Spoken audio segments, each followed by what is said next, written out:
Decentralized Health at Ubrica Project. Hello and welcome to Decentralized Health at Ubrica Project. My name is Dr. Macharia Waruingi. I bring you critical technical knowledge about creating perfect conditions for much needed revolution in the health industry.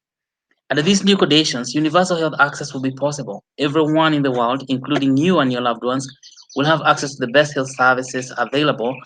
Health for everyone will be of the highest quality in the world, and it will be affordable by all. The question is how.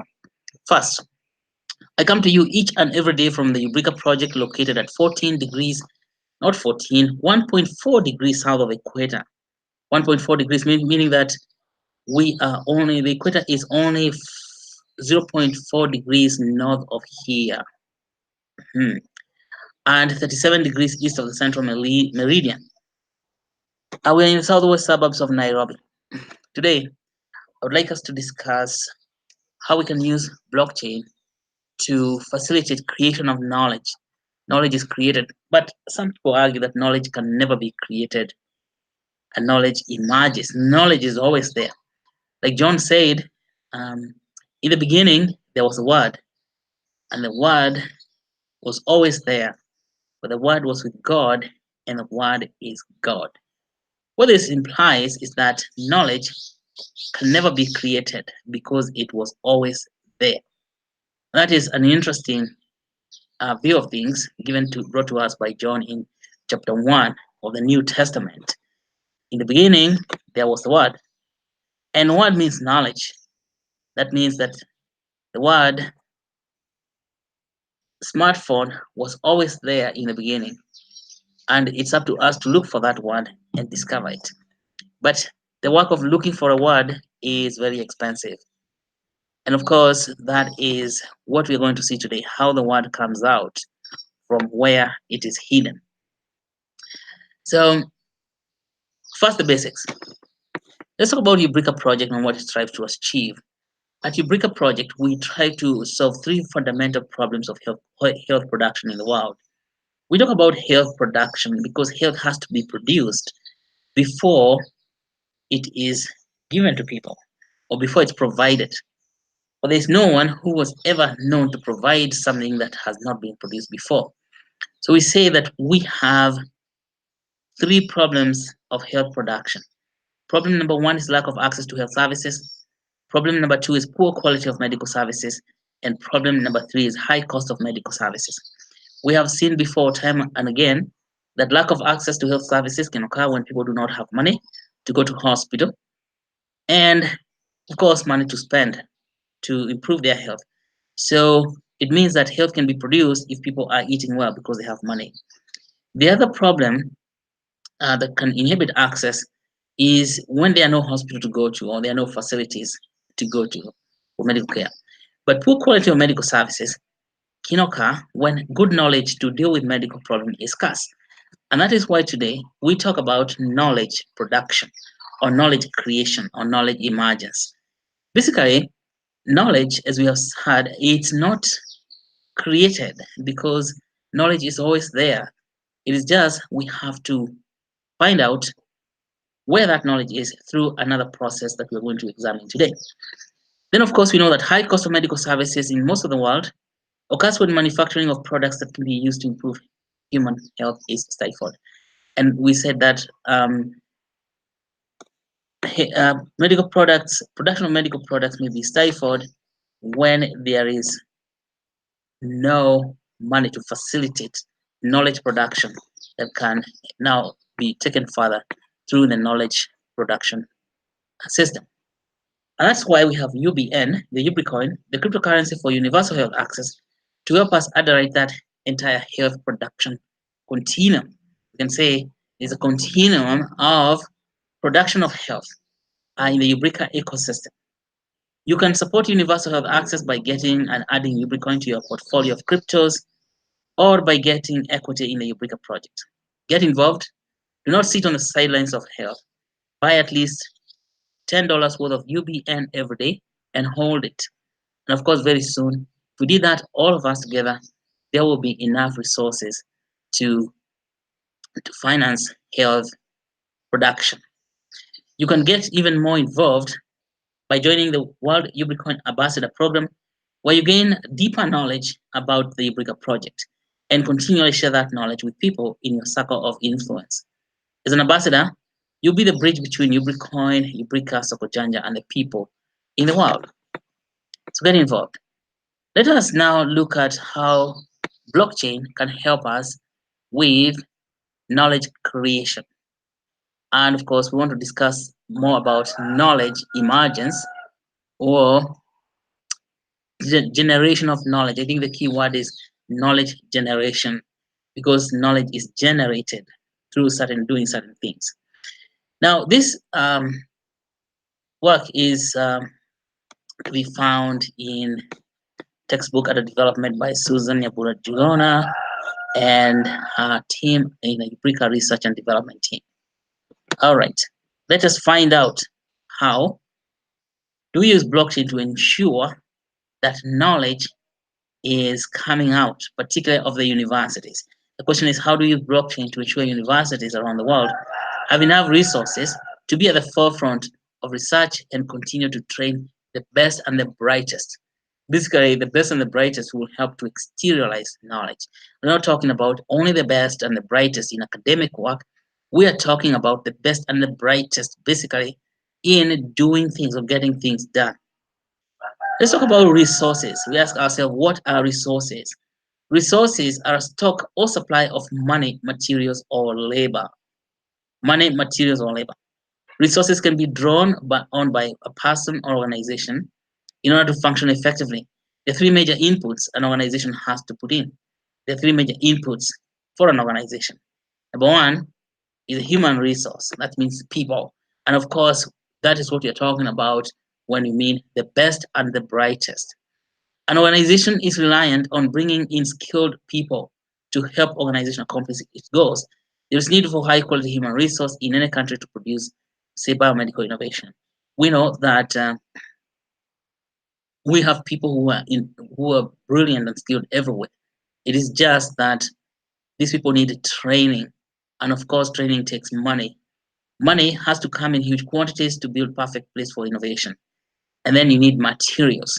Materials will be made by the people, and this includes all the equipment and that is going to be used for manufacturing process or for training or for creating reagents. Whatever is needed is known as physical materials, and without those physical materials, then it's not going to be possible, and materials cost money to create.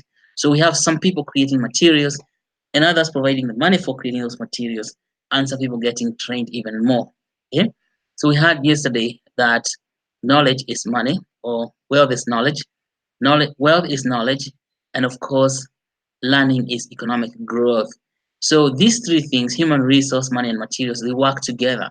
And of course, learning is done by humans because machines, when we're hearing about machine learning, the learning of machine is facilitated by human skills, of course, and those human skills have to be developed through a learning process that humans have to learn. That is why many people go to school, and so that they can go through the learning curve. They get new knowledge packed in them at the universities or colleges or high schools, and they get knowledge that now they can use to solve problems. Historically, universities existed as institutions for creating and distributing knowledge. Again, I'm going to make a correction here. Universities are not institutions for creating knowledge; they're institutions for generating knowledge and then distributing it. Today, many young people enter university solely to prepare for careers. They don't go to university to generate knowledge and, of course, maybe to overcome the learning curve.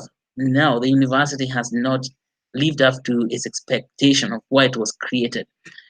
Osterlink explained three basic duties of a university to include research, education, and service to society. Number one, research. Research is a process of going to find facts or to find knowledge, to discover knowledge and exteriorize it so it can be used. And then, of course, taking that research, educating people, and then educating those people who can go and give service to the society.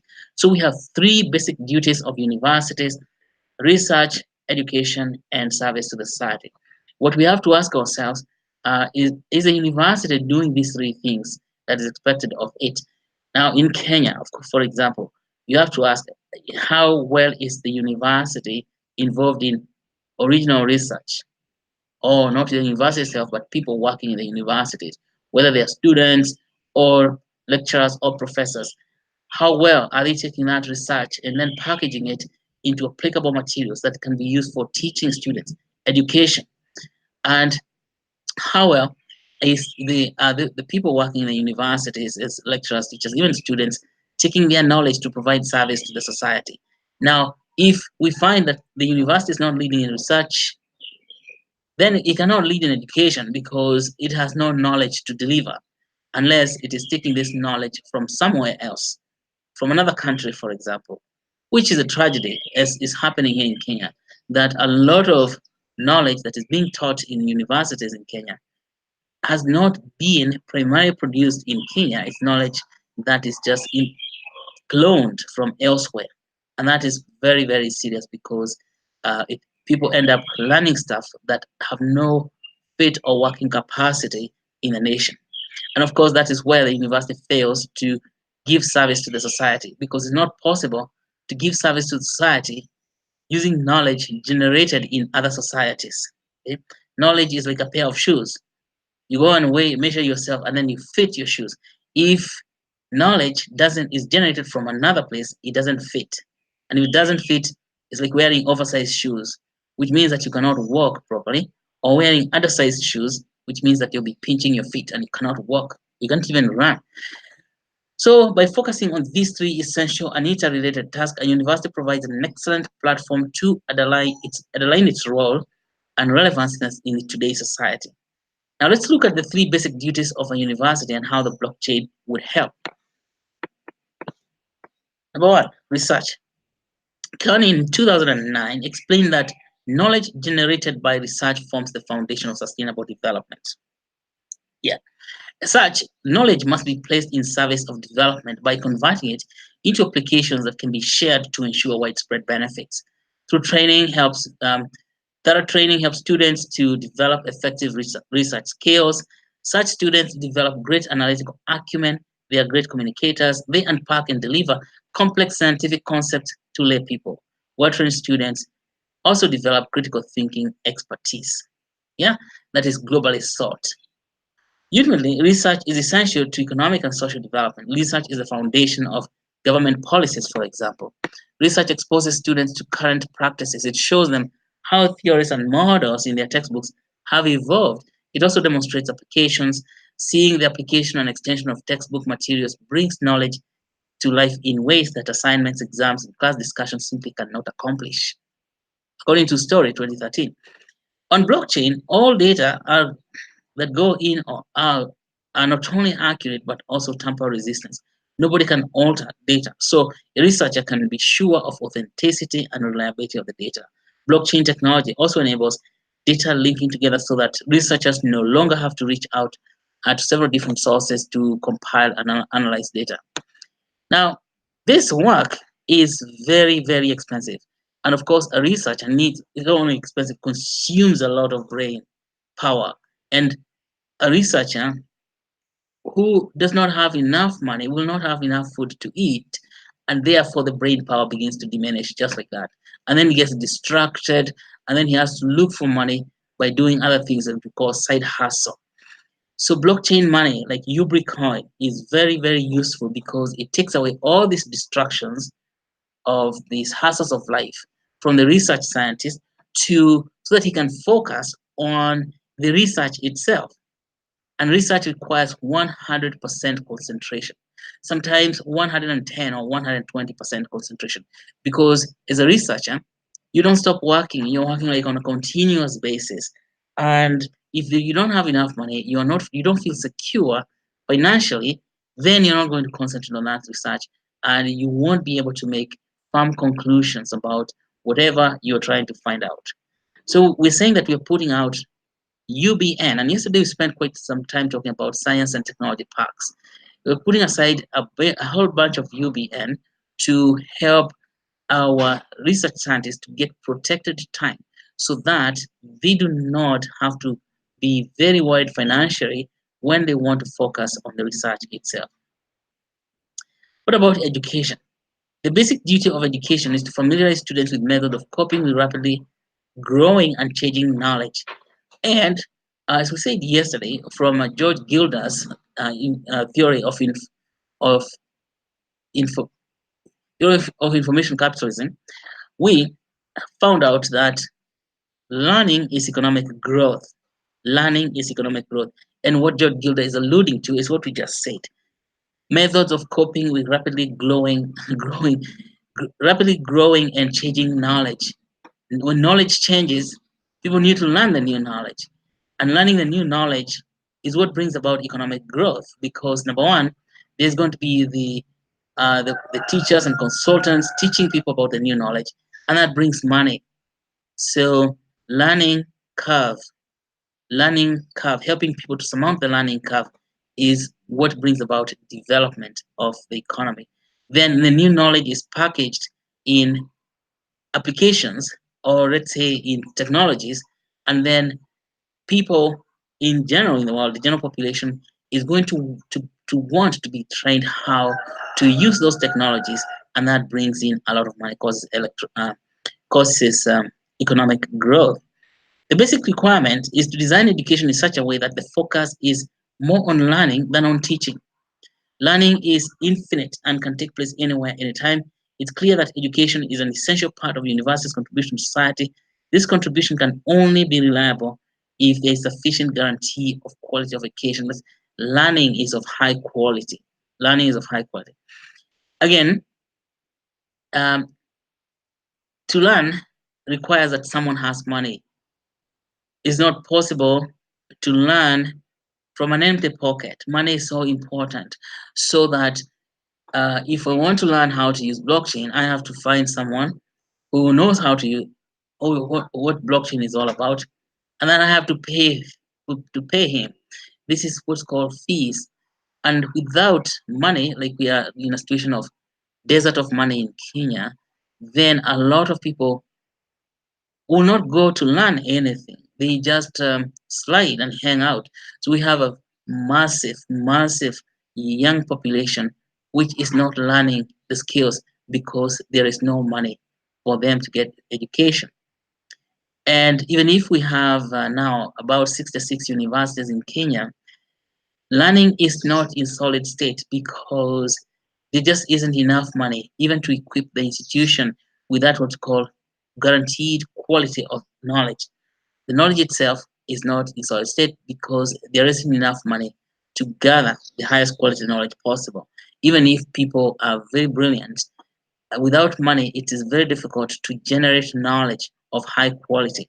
And that's why we are saying that UBN, UBcoin, very important. As education become more diversified, democratized, decentralized, and disintermediated by the blockchain, we still need to maintain reputation, trust in certification, and proof of learning. The increased focus on relevance and employability may also push us in direction as we also need more transparency. So what we want to do also is to teach people about creating things where they can become entrepreneurs. And instead of going to learn in school so that they can become employees, everyone must start a business. Everyone must start a business and fail. Because when you start a business and fail, and then start again and fail, start again, you got skin in again. And that means that you have tried yourself. Now, it's not everyone who's going to start a business and succeed. And of course, it takes a lot of failure to succeed. So it is very important that we teach the young people in the university that work does not come from employment, work is created by entrepreneurship. And so let us think about entrepreneurship, testing ideas, and see how it can work. That's the university has to teach people that. They're not, it's not helpful for university to teach people so that they can go and get employed by someone else. That's not right. So now that we have blockchain, we have massive open online secure database for education. And this means education will be coming from all over the world. You don't need to travel somewhere else to go and get educated. Just stay at home and learn from there. So learning, of course, because you have the internet, we have YouTube, we have classes that come from there. Then if you now add on top of that a layer of money, then learning becomes very, very good and ubiquitous and all over the world. So what else should the university do? University is committed to providing good education. It performs good research for its own sake. We are talking about service to the society. It now the university should return the knowledge products to the society. The society in turn grants it certain privileges. Universities have to guarantee the most efficient contact between university research results and possible application in economic life. We're saying now that if there's a university in any community, that university should serve that community. So university should not be the wasteland for young people, which is what has become today. That a lot of people go to the university and then they don't know what they're coming out to do, because maybe you're talking about unemployment rates of 80 to 100%, particularly in certain disciplines here in Kenya. So the university becomes a massive wasteland for the youth. Not good. But if the university is committed to working with the society, to providing service to the society, it means that the students graduating from the universities will find work to do in that society. Okay, so university also should provide new knowledge and skills. Such skills are needed to meet challenges of sustainable development. They help to raise public awareness, great recipe for decision making, responsible behavior, and consumer choice. University main play is in a building of new institutions of civil society and in developing new cultural values and in training the socialization of people to a new social era as we're entering. Now we're entering into the era of the blockchain. Mm. We have known from our forefathers, let's say Michael Polanyi, 1956, that knowledge exists in three realms, three dimensions of knowledge. One dimension is the explicit knowledge, and we know explicit is the things that we know and we know and we know that we know. And most of the stuff that is being taught in the university is explicit, particularly for undergraduate courses. Things that we know, for example, we know there's calculus, and we know calculus, and we know that we know calculus. That is all explicit. It turns out that explicit knowledge represents a very, very tiny fraction of the existing knowledge, because in the universe of knowledge, we have a lot of knowledge that is not explicit. And that knowledge is tacit. A knowledge that is tacit has not been discovered, it is not known, but it is knowable. And it sits in a place, in the mind of things that we don't know, and we do not know that we do not know. That is tacit knowledge.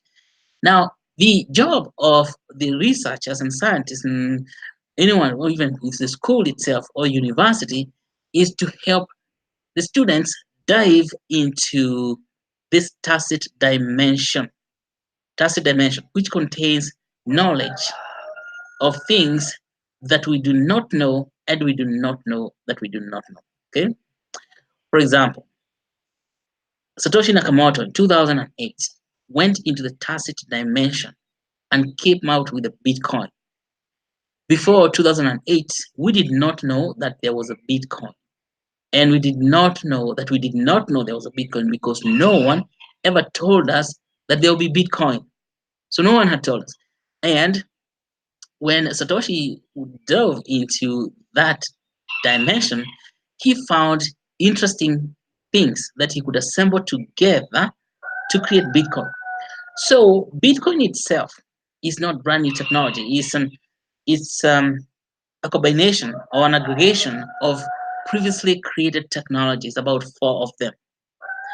And I want to demonstrate to you what John was talking about when he said, in the beginning there was the Word, and the Word was with God, and the Word is God. You could say that the Word is Bitcoin, but the Bitcoin was not known before Satoshi Nakamoto went diving very deep into the tacit dimension of peer-to-peer electronic cash system and came up with a word called Bitcoin. So how did he do it? The first question was that how do we build a secure peer-to-peer cash system, money that can be exchanged by from person to person without going through a trusted third party like the bank? And what did he find out? First of all, there was a blockchain itself on a Marco tree, which was developed by Ralph Marco in 1972, 1974, Marco created something called the Marco tree, which uses secure hash algorithm SHA-256. And he said, this is an interesting piece of technology made by Marco. How can we use it to create a system for sending money or sending information? Okay, of course, it's a decentralized database built by Marco, and it uses cryptographic hash. That is a lot of detail. That is one thing. He came up with a piece for a decentralized database for creating using a cryptographic hash. Of course, cryptographic means secret. And so he took it and then he said, this is not enough because, first of all, it's very slow, but then it has a problem. Even if we used it, how are we going to verify the transactions if you're talking about money?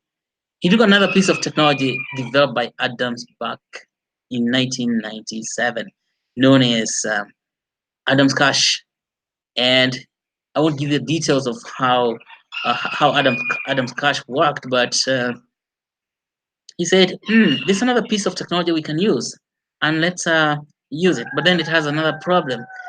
It means that if you send a transaction, then you can send another transaction of the same amount. Let's say, for example, you want to pay someone, and you have electronic money, and you're sending it by electronic means, which means a text message, and so you send $5 message worth $5 saying, I'm paying you $5.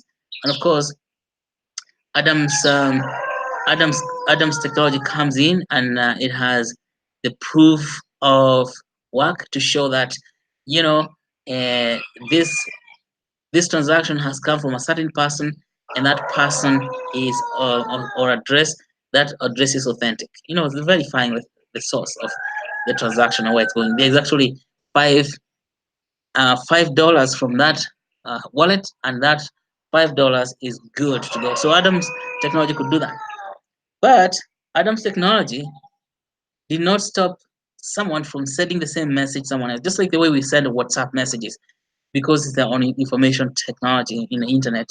Internet was created for copying messages, such that if I send you a WhatsApp message or even an email, a copy of the message is left on my device, and this means I can take that message and send it to somebody else. Like you can forward emails that you've already sent to someone to another set of people.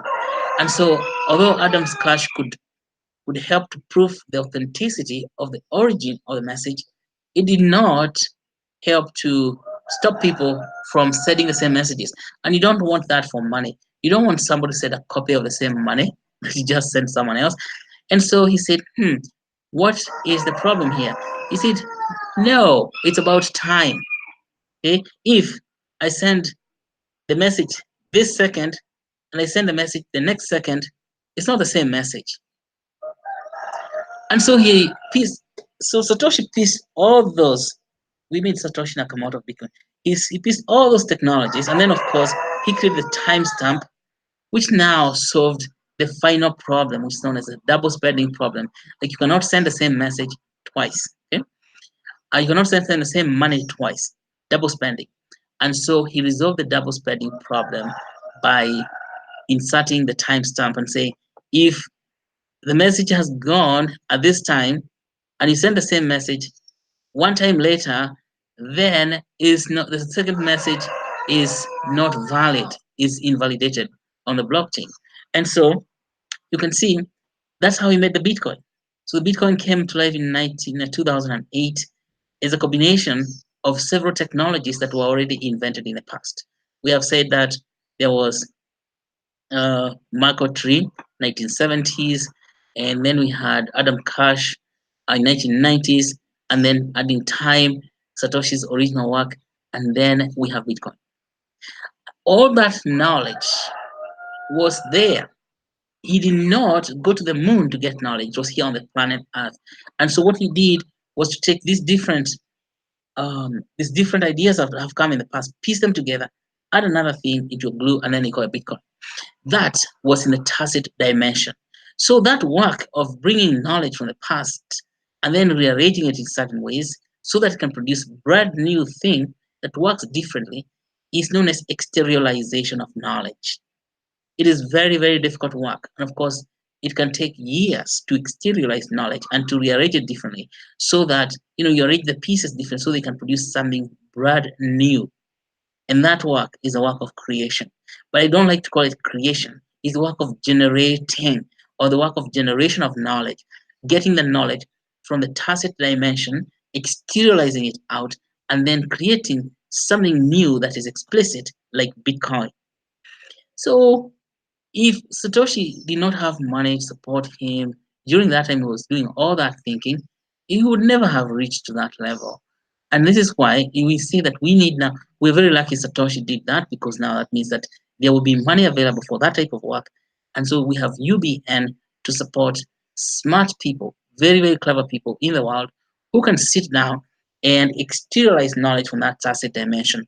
And that is what the um, Ubrica is supposed to do.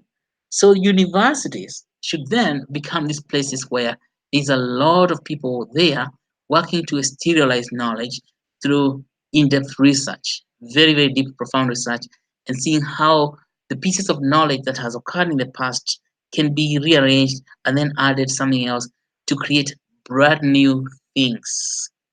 For example, we didn't know about the cell phone in the 1990s. So the cell phone is exteriorized, and we said this is a smartphone. So it's got a new name. Again, in the beginning, there was a word. All the things that were used to assemble the smartphone had already existed before, but they were not assembled together into this nice little packet of knowledge known as a smartphone. So that is the job of the universe. Now we can use university money to exteriorize knowledge from the tacit dimension into the explicit dimension in a very expressive way. And we have said that that work, particularly when done in general, like what goes on in developed nation, costs a lot of money. And we have set aside UBNs to support the work of exteriorization of knowledge. So that job of externalization requires a different mindset. It is not the mindset of an ordinary person, it's the mindset of an explorer, somebody whose mind is to go out there and take risks and to explore new ideas and say, what if, what if, what if, what if? Like Satoshi could say, what if we use the blockchain instead of using the internet protocol? What if we injected Adam's cash? Of course, by the time he's saying something like that, he has tried a lot of things. What if I pick this and do this? What if, hmm, what if I injected the time? I said, oh, let us say that every transaction that comes on the blockchain has a timestamp. What if I inject the timestamp? And boom, voila, you have Bitcoin. But I can tell you, ladies and gentlemen, it is not as easy as I'm saying now. It requires a mindset of an explorer. Sometimes you cannot even eat food because this question is bothering your mind so much. Now, sometimes you don't go home until midnight. You're there in the lab, just looking, looking, looking. Sometimes you are in the lab for a whole week, a whole month, writing, reading, finding out. Now, if you're in the lab for so many hours, where are you getting the money to do that? Who is supporting you and who is supporting your family when you're doing all this stuff? And this is where we are lucky. Now we have blockchain and blockchain money, so we can protect people, protect them psychologically, protect them physically, give them shelter, and they can manage to get out a lot of knowledge for us. Now, here in Africa, we have millions of people who can get to that mode of jumping into tacit dimension on behalf of the society and the exteriorized knowledge to make new products that we have never seen before. That means they come out with a word. A word is like Bitcoin. A word is like Ubricoin. A word is like Ethereum. A word is like penicillin. A word is like paracetamol. Those words come out because we have explorers who are willing to take the risk. But as a society, we should not watch people take risks until they are finished. We should come out and support them. And that is precisely why we have made Ubricoin to do that. Once the knowledge is exteriorized, it has to go through knowledge conversion process. The first stage is conduction of qualitative research to come with anecdotes and needs assessments, looking for clues. A person conducting research requires protected time. As he or she searches the knowledge in the tacit dimension, this person requires money and support so he can focus and work single-mindedly. Exteriorizing and publishing qualitative research is helps to form hypotheses, propositions, and then publish them in journals and publications. For example, we got Satoshi Nakamoto's white paper published in 2008. That white paper is known as Bitcoin, full color, a peer-to-peer cash, electronic cash system. See, that is what is known as publication. And you've seen many people in the cryptographic projects or cryptocurrency projects have developed white papers. Some of them are genuine, some are disingenuous. Some of them are people just wanting to make money and eat it. But Satoshi Nakamoto was not making money and eat it. He produced a white paper as a landmark paper that tells us what he's been thinking all these years. And now, of course, the white paper is very short, maybe 14 pages, which is a summary of his thinking, or it's a summary of this knowledge that's been exteriorized. And once it's published like that, it becomes explicit knowledge. So we have gone full circle. We have gone from explicit knowledge, which is knowledge that is known and people know about it and they know about it, to knowledge that people do not know and do not know that they do not know about it until there is an explorer like Satoshi Nakamoto who dives into the tacit dimension, exteriorizes the knowledge, and brings it out so it becomes explicit again. Now, once it is explicit, then it can be used for teaching students in their graduate classes. And then the work of that teaching is not to say that you should now learn about blockchain technology by Satoshi Nakamoto. It should now inject a new seed of an explorer in every student to make him curious to go out and find out, and what is this thing telling me? Is it the end? As we saw that at the second level, we saw someone else called Vitalik Buterin who started Bitcoin, and then he saw Bitcoin has got shortcomings and created a second generation blockchain called Ethereum. Now you see, Satoshi Nakamoto, primary explorer for bringing the word Bitcoin to the world, and the word itself is summarized in a white paper, but that word represents technology known as Bitcoin, peer-to-peer cash system. Then who comes next? Someone who studies Bitcoin itself and says, this Bitcoin. So he goes through the learning curve of the Bitcoin and gets to learn it thoroughly. That's what a good student does. The student goes and gets to learn everything about what has been done in the past and then questions, what else? What if this thing was done this way? And of course, Vitalik Buterin added what? The smart contract, and see now we can make smart contracts. Let's help people to make distributed smart contracts as distributed applications. And now anyone in the world can build an application of money like Satoshi did with Bitcoin on the blockchain.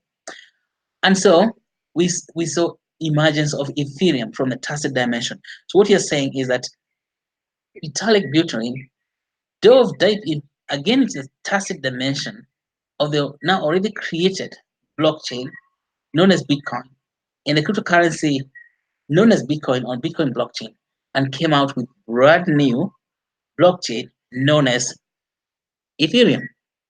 And when he created Ethereum, then we saw that in 2015, 2016, people got very excited and they found that they could all create currencies for themselves and known as tokens. They create tokens on Ethereum blockchain, and then that is another set. So you can see this is how it rolls. First person comes up, there's no first person. I think Adam was created, and after that, in the Bible, we had creation of Adam, and then since that time, words have been coming out. Now what we have is Ethereum as a word. And where was Ethereum? It was still here. Smart contract itself is not new. It's something that was developed in 1994 by Nick Szabo. Nick Szabo is a lawyer with computer science.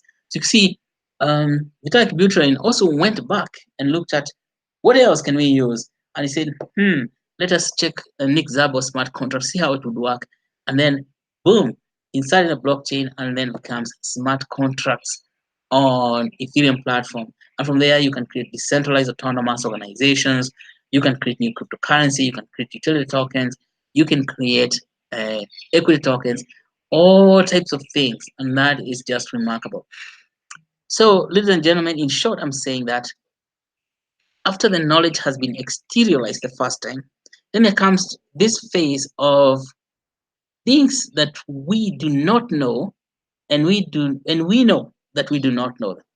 For example, if you don't know about Bitcoin and you know Bitcoin is there, you can go and study it. You can go to YouTube, go to the internet and study Bitcoin. You don't need to go to school. Okay. So or if you can go to school and learn it, it's good as well. But there's a lot of information on the internet. What we are saying that now there is this layer between tacit dimension and explicit dimension, which is now occupied by people. See, like Vitalik Buterin, he after Bitcoin came out and he was working in a Bitcoin magazine, he got to know about Bitcoin, but he knew he had to study it to know it well, and that is what's called the learning curve, and that is occupied in the state of things that you don't know, but you know that you don't know. It's kind of implicit. And it sits between that realm of knowledge, it sits between explicit and tacit. Let's say it sits between tacit and explicit. So when the knowledge has come out of tacit dimension and has been made explicit through a white paper like Satoshi Nakamoto's 2008 Bitcoin peer-to-peer cash system, then other people take that paper and study it. And then they take the technology and study it. They go to GitHub and study that technology very well. And then they go through the learning curve. And it is during that process that Gilda says that learning is economic growth. Learning is economic growth because it is by learning that people now got to know how to use Bitcoin. And then, of course, it grows, brings money to your pocket. And then another one comes called Ethereum. It re it something else is exteriorized after that by those who are willing to jump into that dimension. So if you can see that uh, Vitalik Buterin needed money to help him build Ethereum. Someone known as Peter Thiel, Peter Thiel was co-founder of PayPal, shelled out $100,000 from Peter Thiel's fellowship program and give it to Vitalik Buterin. And that's what we are talking about. You need to serve someone. If Vitalik Buterin did not receive that $100,000, then maybe it would have taken him a lot longer. That $100,000 helped him to quit school because he was just admitted to the university in Canada. But if he was, of course, if he didn't have the money, he would not have had that time to go sit down and now dive deep into the Ethereum project. Okay, so you can see it took Peter Thiel giving Vitalik Buterin and his colleagues $100,000, and now because we don't have $100,000 to give people around here, we create Ubrica, and that is what I am talking about. Without Peter Thiel and supporting Vitalik Buterin, it would have been maybe much, much more difficult. Imagine that we have someone like Buterin right here in Africa, but he has no money for protected time. There's no one coming to give him money. Then it is not possible for that person to dive into that tacit dimension, stay there long enough to come out to exteriorize a new product like Ethereum and give it a name. So it takes money. And Peter Thiel knows that. That's why Peter Thiel has created something called the Peter Thiel Fellowship for giving money to brilliant people who have got ideas. And that's what we are talking about. That now, with cryptocurrency and blockchain money, it's now possible to spread the spirit of Peter Thiel to the entire world.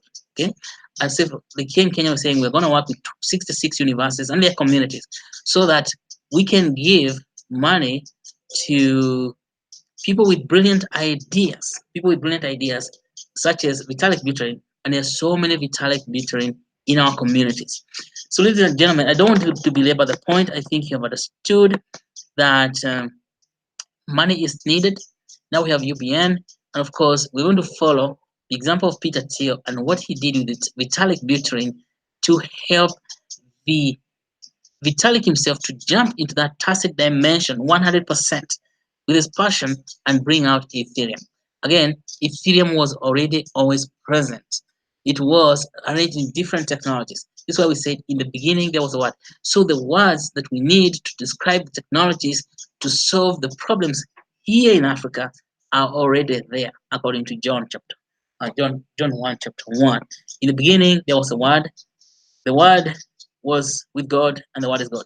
I believe what we call God now is that tacit dimension, is a space of exploration. And once you get there, you will get the Word out, and you help a lot of people. So the knowledge is emerged in knowledge is generated in that way. Knowledge is generated by diving into the tacit dimension, but it takes money and it takes good quality money and good quantity of it to take you all the way through the problems so that your problems are taken care of on the side and you have this protected time. Ladies and gentlemen, I want to stop there. Thank you so much. But let's just remind ourselves why we're here. We're here because of the Ubrica project. And Ubrica project strives to solve three fundamental problems of health production, lack of access to health services, poor quality of medical services, and high cost of medical services in the world. We solve the lack of access problem when by due to lack of money by creating Sokojanja, an online retail store where anyone in the world can sell what he or she has produced to increase earning power. Money in the pocket means there is access. Ubrica clinics and hospitals project ensure physical access to health services.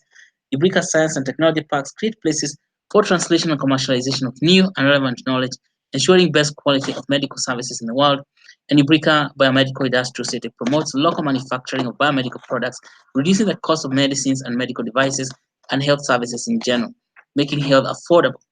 Ubricoin, the cryptocurrency for universal health access at the right health production in the ecosystem. You can support universal health access by getting and adding Ubricoin to your portfolio of cryptos or by getting equity in the Ubrica project. Get involved. Do not sit on the sidelines of health. Buy and hold about $10 worth of UBN each and every day, and you soon be having hundreds of thousands of UBN and support health production in this planet. You can get even more involved by joining the World Ubrica Ambassador Program, where you gain deeper knowledge about Ubrica project and continually share that knowledge with people in your circle of influence. As an ambassador, you'll be the bridge between Ubrica and Sokojaja and the people in the world. Now, for more information about this, please call uh, plus 254-755-844-017, plus 254-755-844-017, or write to ubrica.com, info@ubrica.com, and you get answers. So thank you so much. I had a lot of fun having you today. Let's keep working on this, and we'll see you tomorrow with new interesting discussions. And if you have questions, please just don't hesitate to ask in comments below. Write in the comments below, and hit the like button if you like what's going on. Thank you so much. Let's work together. Today we covered knowledge conversion. We found that knowledge to be converted or to be generated requires the mindset of an explorer and requires money in order for you to dive into the tacit dimension and bring us new knowledge in this planet that we need for solving problems of everyday life. Thank you, thank you, thank you. Have a lovely Sunday. Goodbye, goodbye, goodbye.